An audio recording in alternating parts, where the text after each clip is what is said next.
નમસ્કાર વિદ્યાર્થી મિત્રો, હું છું આર એમ પટેલ અને તમે જોઈ રહ્યા છો ક્લેવર એકેડમી યુટ્યુબ ચેનલ. તો આજના વિડીયોની અંદર આજે આપણે જોવાના છે ધોરણ 9 વિષય ગુજરાતી ચેપ્ટર નંબર 8 છાલ, છોતરા અને ગોટલા. સંપૂર્ણ સ્વાધ્યાય સોલ્યુશન જોવાના છે.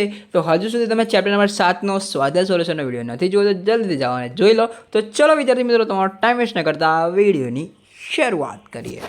તો વિદ્યાર્થી મિત્રો, સ્વાધ્યાય સોલ્યુશનની શરૂઆત કરીએ એના પહેલાં હું તમને કહી દઉં કે તમારે ધોરણ 9ના જે બી લગતા વિડીયો જોતા હોય, જેમ કે ઇંગ્લિશની યુનિટ 1ની શોર્ટ નોટ જોતી હોય, શોર્ટ નોટ્સ એક્સપ્લેન કરો એકદમ ઇઝી વેમાં, જે બી જોતું હોય નીચે કોઈ બી વિષયનું નીચે અહીંયા ખાલી એકવાર કમેન્ટ કરી દેજો, જેથી હું તમારે માટે વિડીયો બનાવી શકું. ઓકે, તો ચલો ફટાફટ આપણે સ્વાધ્યાયની અંદર જોઈ લઈએ. પહેલો આવશે વિકલ્પો. તો પહેલો પ્રશ્ન છે, બકુલ ત્રિપાઠીના મતે ભારત દેશમાં આપણે કઈ નવી સંસ્કૃતિ વિકસાવી છે?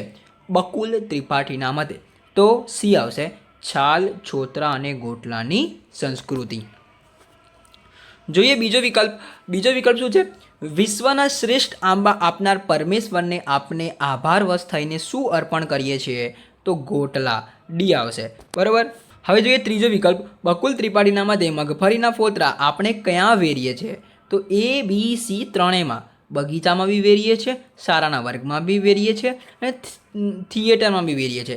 એટલે કે આ પાઠના આધારે છે. બરાબર.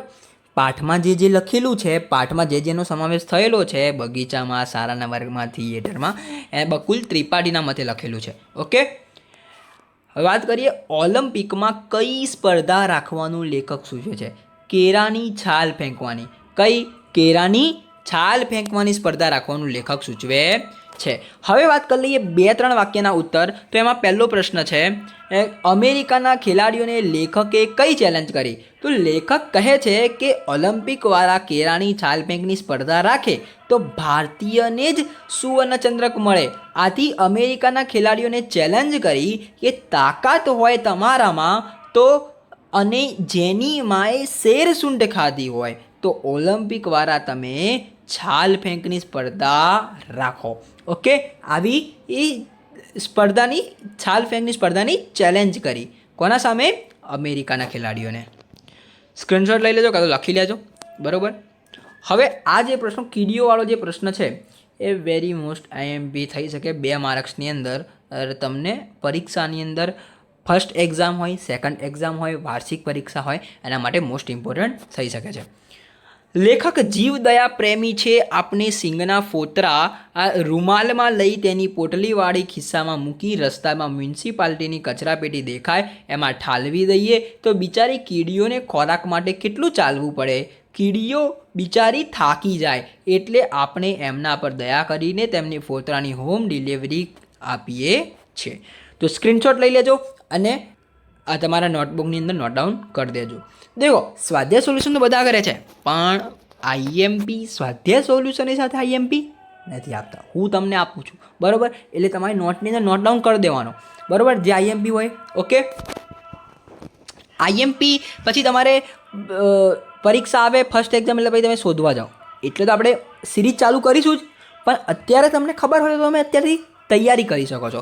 ઓકે, 7-8 લીટીમાં વાક્ય. તો જોઈ લો, આ સ્પીકરવાળું બહુ હેરાન કરો એટલે થોડું ખાલી જોઈ દો. કેમ? કારણ કે આમાં કેવું હોય, હું જ્યારે વિડીયો બનાવું ત્યારે જ આનો અવાજ આવતો હોય. જવા દો એને. ચલો, ક્વેશ્ચન નંબર 1. જીવદયા પ્રેમના નામે લેખક આપની કઈ નબળાઈ તરફ ધ્યાન દોરે છે?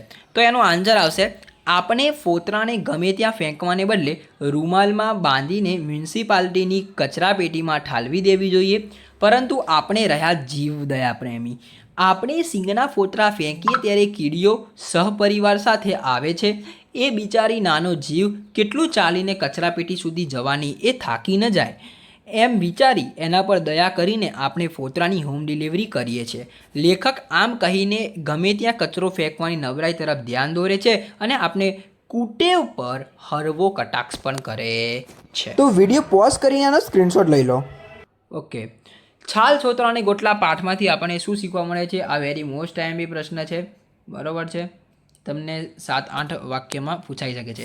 આ પાઠમાંથી મુખ્ય વાત એ શીખવા મળે છે કે આપણે સ્વચ્છતા પ્રત્યે જાગૃત નથી. જ્યાં સ્વચ્છતા હોય ત્યાં પ્રભુનો વાસ હોય.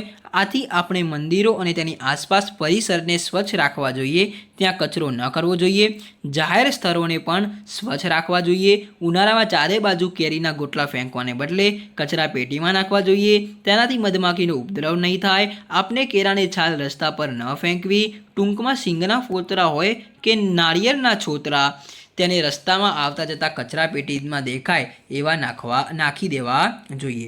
ઘર, સ્થળો, મંદિર, જાહેર રસ્તા કે જાહેર સ્થળોને સ્વચ્છ રાખવા એ આપણી ફરજ છે.